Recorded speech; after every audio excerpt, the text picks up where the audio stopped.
Boa noite.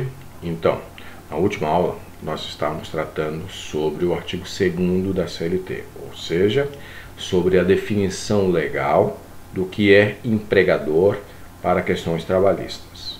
E aí o artigo 2º da CLT ele faz alguns requisitos para que alguém se configure como empregador, que, como falamos, esses requisitos são como se fosse o reflexo do artigo 3º. Se alguém manda, este é o empregador, alguém tem que ser mandado, este é o empregado.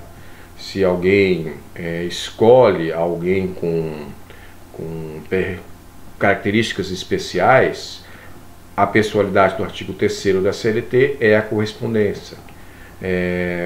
A habitualidade, a onerosidade são todas as hipóteses que aparecem no artigo 3º e no artigo 2º de um outro ponto de vista, ok?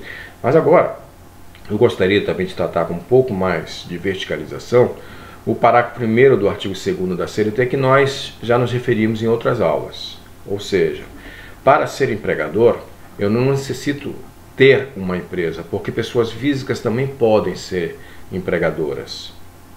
Talvez eu tenha um advogado que ele não constituiu uma empresa, mas ele contratou uma limpadora, uma secretária, e aí vai ter franco empregatício esse profissional liberal que se comporta como empregador. E até mesmo as sociedades sem ânimo de lucro, como pode ser uma igreja, como pode ser uma entidade não governamental, onde não tem o ânimos contraende, não há vontade de contratar, para alguns, para o pastor, por exemplo, que vai fazer aquela profissão de fé. Mas para a limpadora, até mesmo a entidade sem fins lucrativas poderá ser configurada tal como coloca o artigo 2º, parágrafo 1º, como empregadora, sujeito de direitos e obrigações. Ok? E aí, este artigo 2º, como já tratamos em outra aula, ele teve algumas modificações com a reforma trabalhista de 2017. E a preocupação, uma delas, a reforma trabalhista, foi melhor definir algo que já era tradicional dentro da doutrina trabalhista, que é o grupo econômico empresarial. Ou seja, talvez a Univille tenha no seu campus de Joinville número de CNPJ. Mas lá em São Chico, que também é campus da Univille, e também lá em São Bento do Sul, talvez eu tenha um CNPJ diferente. Mas claramente a Univille é um só, embora tenha vários CNPJs. Então, isso é o grupo econômico, o grupo empresarial. E o que é que isso afeta as questões trabalhistas?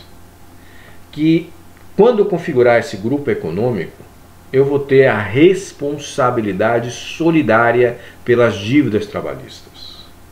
Então, se porventura o Itaú, instituição financeira, não tiver dinheiro para pagar um bancário que ganhou uma sentença trabalhista, talvez outra empresa do grupo, o Itaú Informática, vai ter que pagar por esta dívida trabalhista. Isso é o grupo econômico que gera a responsabilidade solidária e aumenta a segurança do pagamento do empregado por dívidas trabalhistas. Essa é a intenção protetiva do artigo 2º, parágrafo 2º. Porém, a reforma trabalhista de 2017, ela criou o parágrafo 3º, tirando dessa conceito, dessa definição legal de grupo econômico, a mera identidade de sócios de uma empresa. Talvez isso ocorre na prática, uma pessoa física seja sócio de várias empresas, ou seja, eu como advogado, talvez eu faça uma empresa de construção.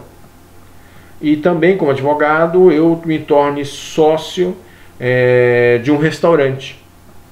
Ou seja, são três hipóteses bem distintas, onde não há um interesse interligado e caso a minha secretária, no meu escritório de advocacia, ela tenha problemas trabalhistas e eu não tenho como pagar, o parágrafo 3º do artigo 2º, ele vai dizer que talvez ela não vai ter possibilidade de cobrar do restaurante que eu era sócio ou da construtora que eu era sócio aquela dívida feita naquela pessoa jurídica. Então, a reforma trabalhista tentou restringir a ideia de responsabilidade solidária pela mera identidade de sócios em outras empresas, quando não tiver o quê? Esse interesse interligado entre essas várias empresas, como no exemplo que eu dei. O advogado que contratou uma secretária, por qualquer razão não pôde pagar os seus salários e não tem dinheiro para pagar. Mas os outros sócios dele, em uma outra empresa, um restaurante ou uma construtora, tem. E aí não dá para ter essa comunicação. Feito? Em sociedades totalmente distintas, que não tenha uma integração de interesses em uma atuação conjunta, ainda que tenha a coincidência de ter um sócio nestas várias empresas. Se quis limitar, então, essa hipótese de responsabilidade solidária. Portanto, meus caros, finalmente nós conseguimos, então, configurar quem é empregado, quem é empregador e as várias particularidades que nós temos em apenas esses dois artigos, o 2º e o 3º da CLT, que, como já falei para vocês em outra aula, se tratam de artigos importantíssimos, que no dia a dia da Justiça do Trabalho é o que mais se discute, o vínculo empregatício. Primeiro se vê se tem vínculo empregatício, e havendo vínculo empregatício eu posso ver se tem direito a hora extra, adicional noturno, insalubridade, periculosidade, aos direitos oriundos e sequelas do vínculo empregatício. Ok? Então, nesse sentido, eu coloquei lá no disco virtual de vocês um texto que faz uma crítica justamente a estas hipóteses de contratos que tentam deixar mais distante possível o vínculo empregatício. Isso se chamou, por exemplo, pegando um nome específico de uma determinada empresa para registrar o fenômeno também em outras empresas, que muito tem a ver com a questão de novos tempos, da tecnologia no nosso dia a dia. E por isso eu coloquei no disco virtual o texto da uberização. Para que vocês deem uma olhadinha com cuidado nesse texto, que me parece de uma boa qualidade acadêmica e é matéria de prova, e com isso você possa ler após essas aulas de vínculo empregatício e opinar sobre ele. E aí eu tenho esse fórum de discussão que é para tirar dúvidas, fazer comentários, registrar presença, mas, mais importante de tudo, faça o seu comentário crítico. Depois de ler esse texto sobre uberização, depois dessas aulas de vínculo empregatício, dê a sua consideração, o seu comentário sobre esse fenômeno da uberização e o futuro das relações de trabalho com essa questão da tecnologia, porque isso afeta a todos nós.